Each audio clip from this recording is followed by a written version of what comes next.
ચાણસ્મામાં સ્થાનિક સ્વરાજની ચૂંટણીનો માહોલ ગરમાયો. ભાજપના ઉમેદવારોએ ભવ્ય રેલી સાથે ફોર્મ ભર્યા. ચાણસ્મા તાલુકામાં સ્થાનિક સ્વરાજની આવનારી ચૂંટણીને લઈ રાજકીય માહોલ ગરમાયો છે. પાટણ જિલ્લા પંચાયત અને ચાણસ્મા તાલુકા પંચાયતની ચૂંટણીઓ માટે ભારતીય જનતા પાર્ટી દ્વારા ઉમેદવારોના નામ જાહેર કરવામાં આવ્યા બાદ ચૂંટણીની ચહલપહલ તેજ બની છે.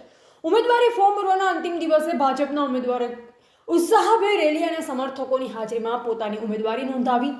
સ્થળે કાર્યકરોને સમર્થકોમાં ખાસ ઉત્સાહ જોવા મળ્યો.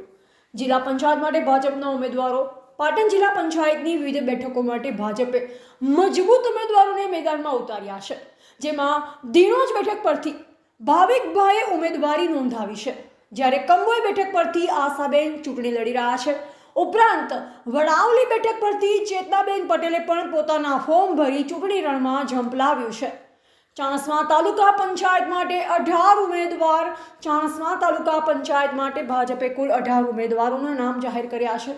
તમામ ઉમેદવારોએ 11 એપ્રિલના રોજ અંતિમ દિવસે પોતાના સમર્થકો સાથે જઈ વિધિવત રીતે ઉમેદવારી ફોર્મ ભર્યા. પ્રસંગે તાલુકાના વિવિધ વિસ્તારોમાં રેલીઓને શક્તિ પ્રદર્શનમાં કરવામાં આવ્યા. ચૂંટણી નજીક આવતા રાજકીય પક્ષો દ્વારા પ્રચાર પ્રસારની ગતિ તેજ બની રહી છે. આગામી દિવસોમાં ચાણસ્મા તાલુકામાં વધુ રાજકીય ગરમાવો વધે તેવી સંભાવના વ્યક્ત કરવામાં આવી રહી છે. અંતમાં સ્થાનિક સ્વરાજની ચૂંટણીમાં મતદારો રૂખ કયા પક્ષ તરફ વળે છે તે જોવું રસપ્રદ બન્યું છે.